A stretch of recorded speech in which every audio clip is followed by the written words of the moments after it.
you would have seen that the caseworkers completely dropped the ball leading up to the death of that beautiful little boy.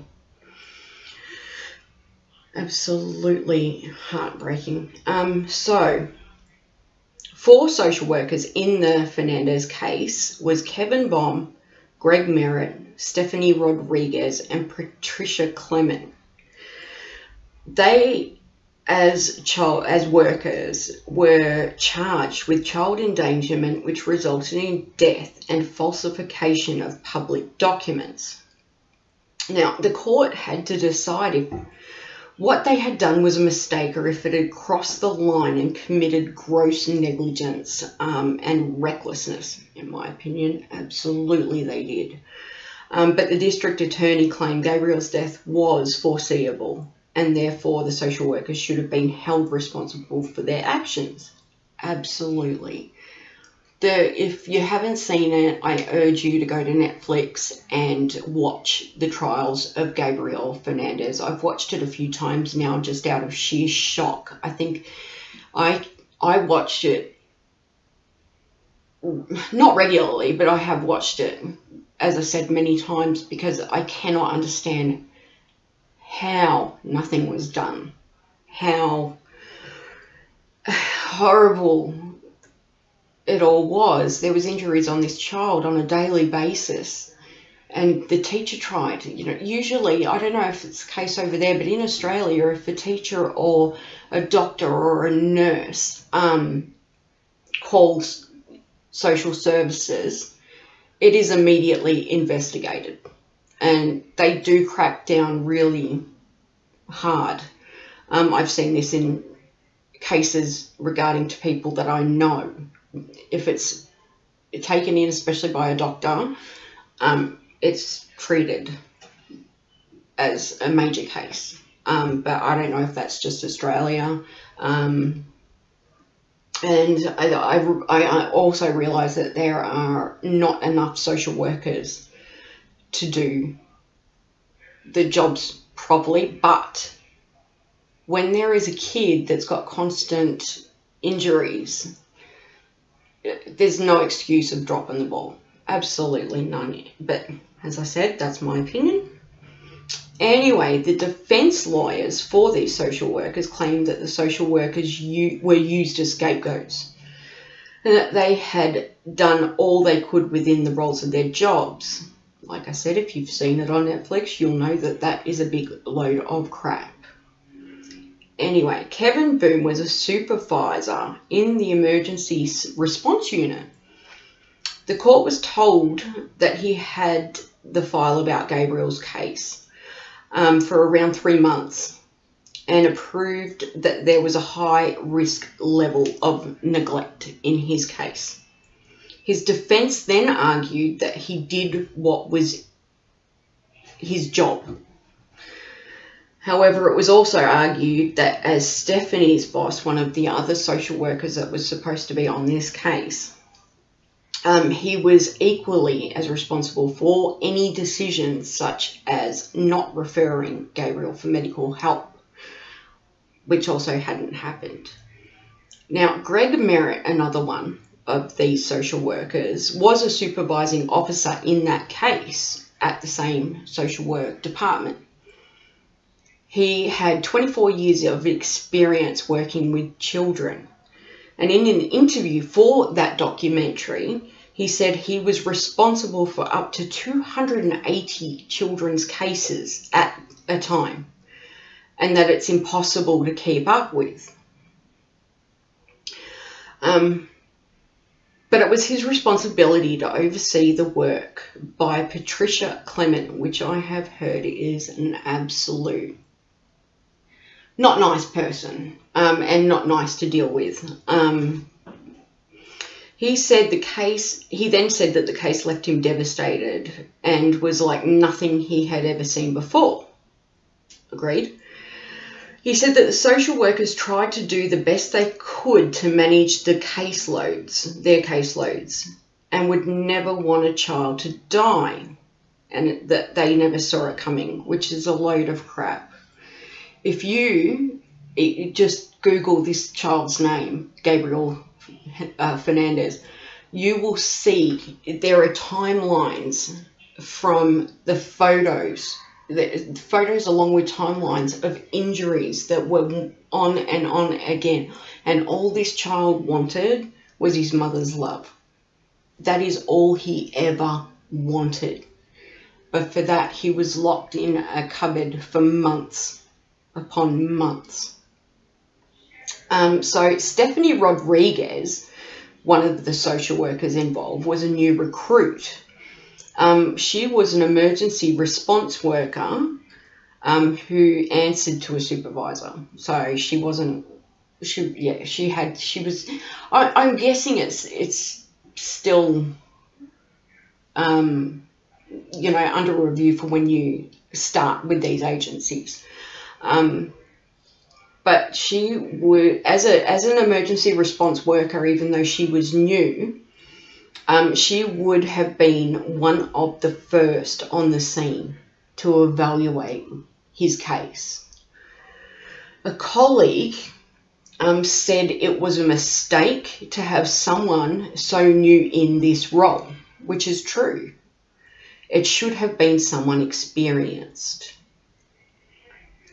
I don't know if she tried. I don't know if she reported. I don't know the extent. I have tried doing the research on this, but other than basically what's in the documentary, that's kind of all that you see or hear. So Stephanie then went on to describe, Stephanie is described in the Netflix documentary as being gullible and easily manipulated by Pearl Fernandez, which is Gabriel's mother. A rotten human being. Stephanie is also said to have accepted weak excuses for Gabriel's injuries and accept everything his mother said. Some injuries to Gabriel were not marked and on a body chart, which is something that they should do. And his injuries were never put down. So it is said that, and then further on, Patricia Clement, the woman that has been described as horrible as a human being altogether, I've heard, she was described as a problematic worker, rude and unprofessional by her own colleagues. Not the parents that they're dealing with, the colleagues. It was also said that Patricia gave different stories of her involvement. So she fabricated a few. That is known. When she was dealing with internal affairs and the lawyers, she gave multiple statements that were inconsistent. She says she did her job and nobody ever said anything to her about the abuse.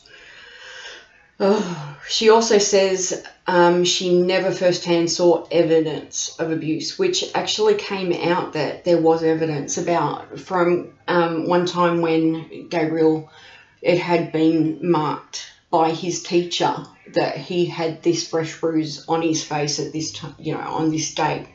And when it's met up, it's on a date where she was due to go out and see Gabriel, because of course they have to cite the child. Her assessment of Gabriel was flatly called false in the documentary, and deemed upstanding and caring adult with no criminal history.